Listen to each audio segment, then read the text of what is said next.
I'm Chris Birch from Mophidius Entertainment. Great. So Chris, what are you guys working on in terms of Fallout? Well, we've just released here the Raiders sets, the Raider faction. So it's our first new releases after our epic launch last year, where we had the Brotherhood, Survivors, and Super Mutants all come out at the same time.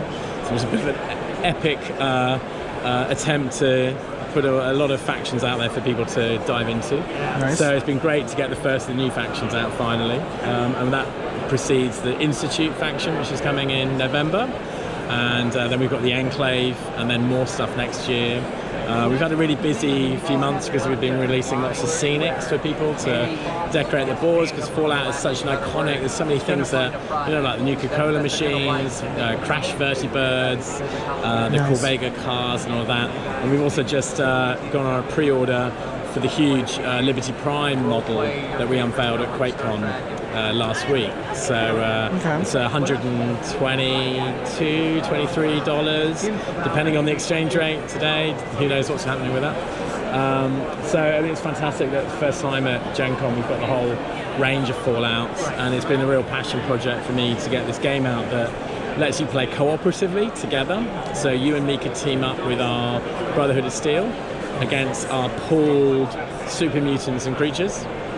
I could play on my own because maybe my gaming group's too far away now, I've moved away, or family is using up all my time, so maybe I've only got an hour or two, so I can play solo as well. And that was also a really big feature that I really wanted to make sure was in the base game, so that you could play solo.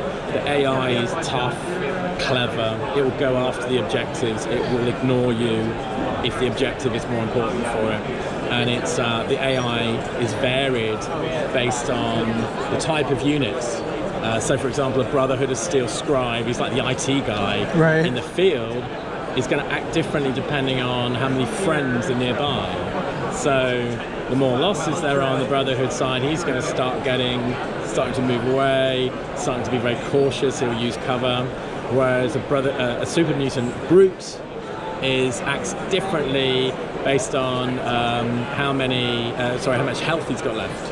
And the more damage he gets, the more crazy, the more violent, and he doesn't care about cover, he's just charging straight at you. So it's a really clever, innovative AI that will choose selectively to go after the objective, it will choose to attack you, it will do unusual things like a normal human player does. Nice. So we're really pleased with that, and we're rolling that out with other miniatures games that we've got as well. Now, is this game set within a specific part of the Fallout timeline? We started with Fallout 4. Okay. Obviously, it's the latest game, the biggest sales. It's got a huge amount of the factions, but we're gradually going back. We've already shown off Frank Horrigan stamping on a dead Deathclaw. We've got obviously the Enclave, very much more from Fallout 3.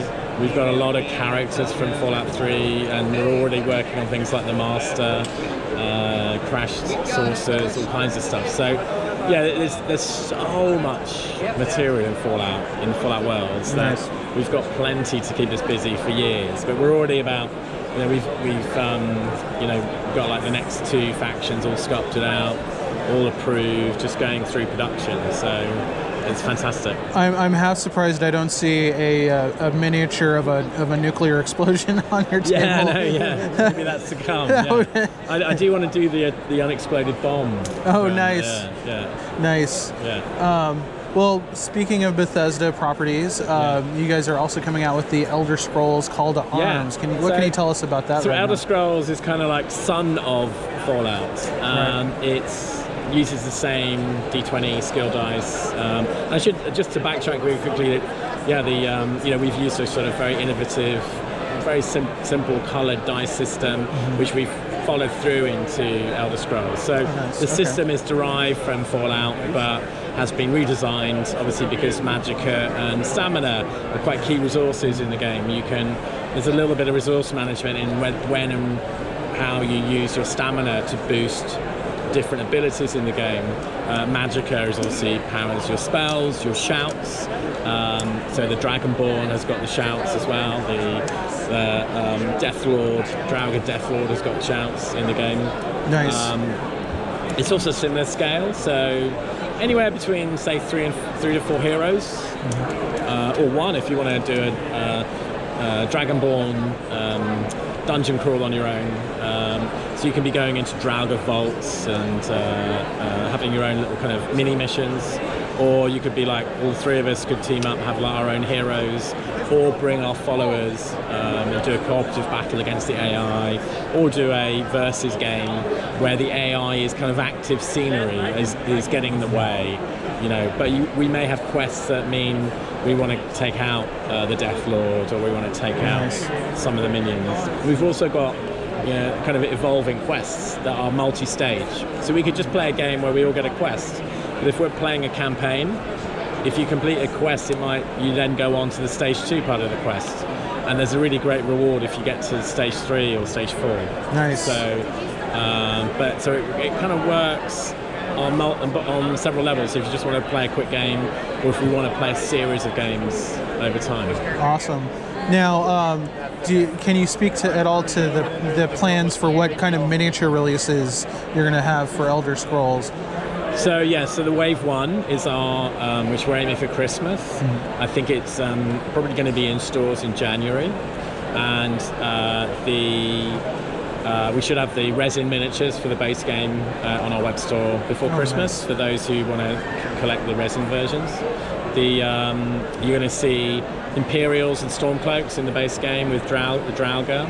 You're also going to be able to get expansions for the Imperials and Stormcloaks and Draugr. There's also Adventurers and Creatures coming in Wave 1. And then we'll also, we did a big survey recently with the community where we were saying, well, look, which are your favourite factions? What are your favourite creatures, the scenery? So we've got a really good idea of what the community is looking at. And there's one thing we do try and do is really look at what the community is talking about, what are they excited about, and balance that with what we think is commercial. And so obviously we're looking at the Dwemer, there's Dwemer constructs. They're going to be coming. Nice. You've got the Falmer, and I could go on. There's so much. There's a lot of characters, a lot of adventurers that are kind of neutrals as well. Any plans for a dragon? I know you got the Dragonborn on there. Someone actually funny asked me in the seminar at QuakeCon last week. So what about dragons? Because we've done a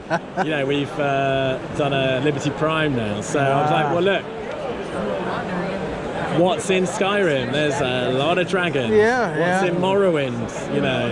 There's a lot of dragons. So it would be crazy if we didn't do a dragon. So watch this space. But when we do it, it's going to be beautiful. Nice. It's going to be, just like Liberty Prime is this awesome model that the team spent a lot of time getting it right. It's really, and it's like 10 parts. This isn't like a 50-part model. It's going to take you 2 days to put together. It's pretty quick. Right. John, who built it, this one didn't need to pin it at all. Just stuck together. Wow. So we want to make sure we're making a dragon that's epic, beautiful, and not a pain in the backside. Nice. To build. So you mentioned Liberty Prime a couple of times. Yeah. Tell us a little bit about that. Where do you have that in the booth? Oh, it's actually in the... is that the giant robot? Yeah, the one that we can actually see from a distance. Yes. Because it's so big, and the miniature figures literally just about come up to the top of its base. Nice. That's beautiful. Okay. It's pretty cool. And it's on pre-order at the moment for, I think it's about, like 121, 122 bucks. So we're, at the moment it's just a great model. We're going to be shipping it late September. It's going to have a load of scenarios for it. So let's say we might be trying to take it out. So we're attacking Liberty Prime. You might be trying to defend it. We might be both trying to sneak around it and not activate it. We might be trying to avoid it as it's moving around, chucking mini nukes at another battlefield and having our own mission. We might be trying to shut it down, hack it. So there's all kinds of things you could do. There's all kinds of stuff. Yeah. I mean, and also it's a great model. So all the arms kind of like a giant scenic pieces. So you could imagine this junkyard of Liberty Prime pieces. Right. And we're trying to, find the head, or we're trying to rebuild it. So we're trying to Nice. capture the different pieces, and they make great blocking scenery as well. So Okay. it's a pretty awesome model.